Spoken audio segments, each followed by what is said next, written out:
So we have our shaped piece of cane. This last one I did wet just because the cane was in soak, and if you'd like to do your shaping wet, that's fine as well. It will take slightly more cane off because the cane is expanded. Profiling machines come in all different shapes and sizes. This particular model is a Riga, and again we need sharp blades. If things start to go wrong, it's time to change your blade. A lot of this is lining up by eye, which one day, that's what I like a machine, which just means I can put it straight in a template, but at the moment I'm placing this on an easel. Some people will do the cane unshaped, but that to me there's a lot more blade work to do because you've got to chop more cane, and as I know the shapes I'm using, I've already shaped it, but that's also fine. Many ways to skin a cat. This machine marks the shoulder mark with a little scoring device, and it marks the middle mark. And then it takes off layer by layer bits of the cane.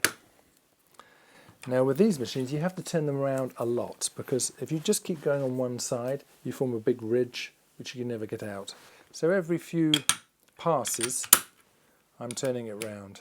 And I'm trying to let the blade do the work. I'm not forcing the blade down, I'm just letting the blade cut, so my movement of my right arm is very much horizontal. And you'll notice that with these machines a lot of cane can get trapped between the guard and the blade, just on this model. So again, you're just pulling those fibres out as you go. Now we're going to be going backwards and forwards here for a couple of minutes. It's not the fastest process, and again if you clamp your machine down on a table you'll be able to work faster. So I'm looking all the time that the chip size that's coming off is quite small. If it starts to take off 2 or 3 millimetre wide strips, you're never going to get a nice finish. It's going to be taking too much off at one time.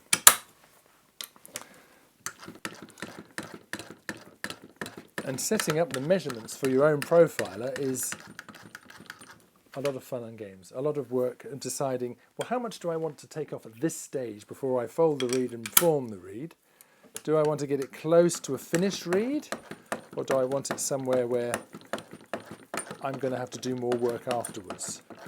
I've tried many ways, but because I'm making reeds for other people rather than just myself, I'm conscious that I want to get close to the finished product, because I don't want to be spending hours scraping it when I've finished. The downside of that is if the cane is slightly too thin or too soft, there's nowhere to go because it's already kind of collapsed reed, so there's more wastage that way. If you're leaving the cane thicker, obviously you can fold them over and they'll be like a plank, then you can get your knife out and take them down. So that's if you've got more time. My machine is set pretty much so that with no other machinery I could fold over, cut the tip and make a working reed. This should be the last pass. We keep going backwards and forwards. I'm not hurrying it. I just want it so that when I'm going backwards and forwards there's no more cane coming off.